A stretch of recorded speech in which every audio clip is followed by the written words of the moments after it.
Kasi yung nangyayari, pagka alam natin walang bala, kung saan natin kinakalabit eh.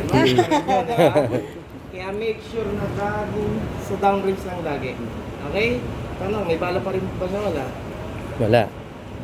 Hanggat maaari, meron. Meron kasi ano nga. Rule number 1. Mas maganda ikaw yung makapag-check talaga. Mm-hmm. Parang pag-ikot natin, lagyan mo pala ng bala. Ay, wala na ng bala. Mm-hmm. Kinik na yung sir eh. Kaya hanggat maaari, ikaw yung makakapagsabi, hindi ibang tao. Dali lang naman, magazine, chamber, pag-clear na, saan ko kalabitin. Tsaka pa lang natin siya pwede. Saan na pinagabit, sir? Trigger. At trigger. Doon yung palang masasabing wala ng bala kapag okay. ikaw mismo yung nakapag. Okay? Okay. Sa number 2 naman natin, never let the muzzle of the gun point at anything you do not intend to shoot. Mm-hmm. Yung muzzle po ng baril natin, yung nilalabasan lang. Yeah.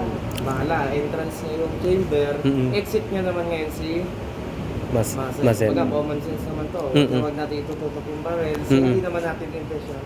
Baril eh. Mm-hmm. Nakapoint lang po sa Shooting target. target lang. Mm-hmm. Okay, huwag natin itataas, Mm-hmm. ibababa, tutok ng left at right. Laging nakapoint lang 0 degree target. Mm-hmm. Kapag nangangalay lang tayo, mang pwede natin ibaba ng ilan to nga, 45 degree. Alright, 45 degree. degrees. Bawal yung babang Okay, kasi wala, ba- bawal. Okay. Okay? Because, ang tendency ko. If ever na biglang pumutok, ma'am. Alright. Baka yung Pwedeng tamaan paa sa- mo. Hindi man sa paa natin, pwede mo man. Okay. Mm-hmm. Yun yung mangyayari. Right. Pumuputok tayo, ma'am. Alam niyo siguro yung 180 degrees. Wide. Natin. Yun yung dapat amay natin, ma'am. 0 degree pumuputok. Naitutok niya ng taas, ilang degrees? 90. So, pag pumutok to, anong pwedeng mangyari, ma'am? Of course. Hindi natin control yung Mm-hmm. muscle natin.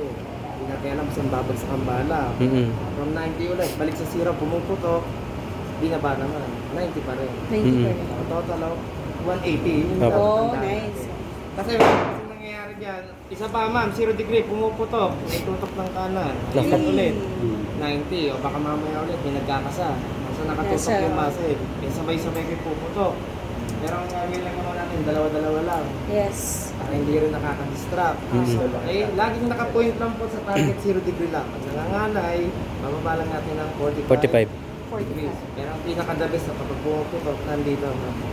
Okay, Sa nakapoint yung muscle. doon pa rin sa target. Hindi para nyo nangangalay. Hmm. Ibababa. Ginagawa lang ang pagbaba kapag merong holster.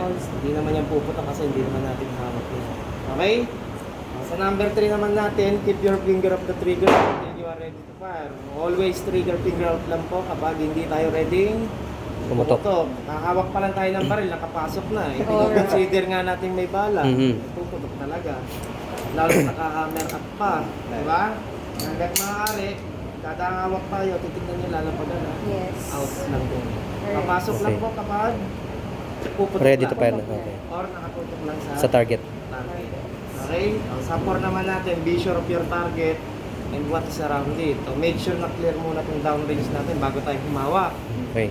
Baga, walang ibang tao. Baka mamaya may ibang tao dyan. Mhm. Tututukan nyo, sasabihin nyo, walang bala. Anong iisipin ng taong tututukan nyo? Babaril. Yes po, iisipin no, hindi bala. Mhm. Hindi nyo naman sure. Okay? Kaya hanggat maaari, wala talagang tao dyan bago humawak. Mhm. Practice. Yun lang po. Ito lang naman po ba? So far, so good po. Okay naman po. Mm-hmm. Right-handed po ba tayo lahat? Merong left? Right-handed po. Right-handed. Mm. So, bali sa proper handling po natin, liver tail. Kaya siya may tape para hindi nahihirapan i-press. Okay. Okay, hindi siya kasi magpapayat kapag hindi ito na-press. Yun yung nahihirapan. Kaya kailangan sagad, liver tail, 3 daliri lang po Ang nakalusot sa may sa trigger. ilalim ng trigger guard. Okay? Alright. Yung thumb natin sa right, nakapatong lagi sa lever niya. Safety lever yan. Mm-hmm. Safety lever naman natin ngayon, mapapagana lang natin yan. Siyempre, kapag inap natin gamit yung right pa rin. Mm-hmm. Lalak pa pataas, hindi magpapire ngayon yung Nakalak na. Oh, Nakalak. good. Okay. pero kapag ready to shoot, down yung Baba. lever. Okay. Anong mangyayari sa hammer? Papalo. Yan. Puputok. Okay. Okay? Ganun lang po siya. Kaya dapat yung thumb natin nakapatong. Mm-hmm. Okay? O, 4 na daliri sa weak hand natin. Okay? Cover lang natin yung buong grip Opo. na ma'am. Nandito lang yung left thumb ito. Ayun. Yun yung guide niya. Tatlo Hindi din. siya pwedeng umabot dito sa brown. Moving parts kasi ito ma'am. Mm-mm. Slide. Atras Mm. sa bante. Kaya kailangan itong thumb natin ma'am nandito lang. Ayun. Ito hindi naman ito magiging sa gabal ma'am. Okay. Ngayon ma'am, sa 100% grip, inaati sa 70 at 30%. Yung grip yung pagpisel. Hindi porket kanan tayo, puro kanan yung pipiga. Ang mangyayari sa baril niyan ma'am, ano napapansin nyo? Manginginig. Nanginginig.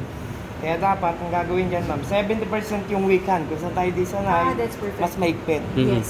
Usually, pag pumuputok kasi ang baril, ang bumibitaw talagang una, hindi naman totaling bitaw, dulas lang.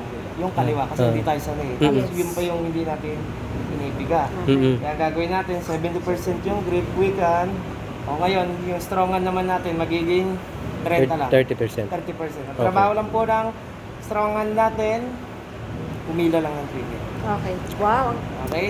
Yun lang po yun. Tapos pag nagpasok po tayo ng trigger finger, kailangan tip lang po. Dulo lang. Half lang po. Dulo lang. Dulo Dulo lang. lang. Okay. Ngayon, ang mangyayari naman yan, sir, pagka nilahat naman natin, pwede mag-shooting left, lahat ng bala. Alright, okay. Natatak natin sa trigger, napapansin nyo. Okay. Kapit pant naman. Alright. Ngayon, kung dulo-dulo Pinaka- naman, lahat ng bala naman pwede mag-right. Depende sa hatak namin. Kaya mas maganda talaga. Tip talaga. Okay. Half lang. Pag nag-load po tayo ng magazine, insert lang po, insert, load. Pag mag-iila, magkakasa, dito lang po sa may serration.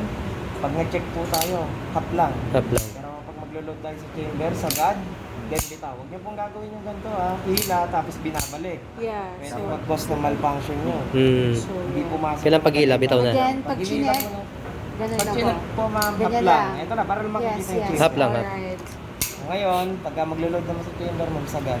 Hila, bitaw, pasok ngayon yung bala. Alright. Loaded, lock muna natin pataas, up natin gamit yung thumb sa Thumb. right. Lock natin pataas, nakalock, nag-click, okay yon. Okay. Patong na natin yung thumb, yung handling. O ngayon, sa sight alignment tayo, meron tayong rear sight, front sight, iron sight ang gamit natin. Hindi katulad na itong rifle, naka-optic siya. Red dot.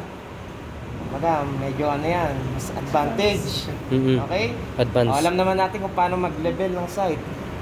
Mag-start tayo sa rear bago silipin Yung pinaka front. May butas yan dito ma'am, may uka. Kailangan makita mo yung front, ile-level mo sa kanya ma'am. Level. Magtama sila. Yun yung ipo-point mo sa target. Kapag ready to shoot ma'am, anong unang gagawin? Ita-down natin yung lock. Yes. Lock. Nakapatong pa rin na. Ngayon, papasok na ngayon yung trigger finger natin. Kasi naka-align na tayo, ready na po, papasok na. Atakin lang natin dahan-dahan yung trigger. Huwag niyong bibiglayin. Ano napapansin niyo pag binibigla natin? Bumababa. Bumababa. Kumbaga, nag-pinch tayo. Bukod doon, mag-anticipate pa. O, lahat ng bala natin, sir, nasa Pababa. baba. Pagka tama natin mababa, yun yung ginagawa natin. Kaya. Kaya dapat align lang po, align. Pag naka-align tayo, ini-squeeze lang natin yung trigger, slowly lang. Hindi natin kailangan bigyan ng pressure to ha. Okay. Okay, ganun lang po siya. Pag naubos naman yung bala, nag-open slide naman siya. Nag-automatic siyang gumanyan. Opo. Pero mayroong baril na Hindi hindi naggaganyan. nagaganto. Kasi pag nag-pull tayo ng trigger, pumalo yung hammer at di pumutok, una natin gagawin, Check. Yung Release yung magazine. magazine. Release. after natin ma-release, pwede natin i-push down to, down or hilahin lang to. Okay. Pag dinaw natin yan, Ako sa siyang close. babalik. Ngayon, pag dinila naman natin yan, magkukulis din. Naka-ready yung hammer, wag muna basta kalabit.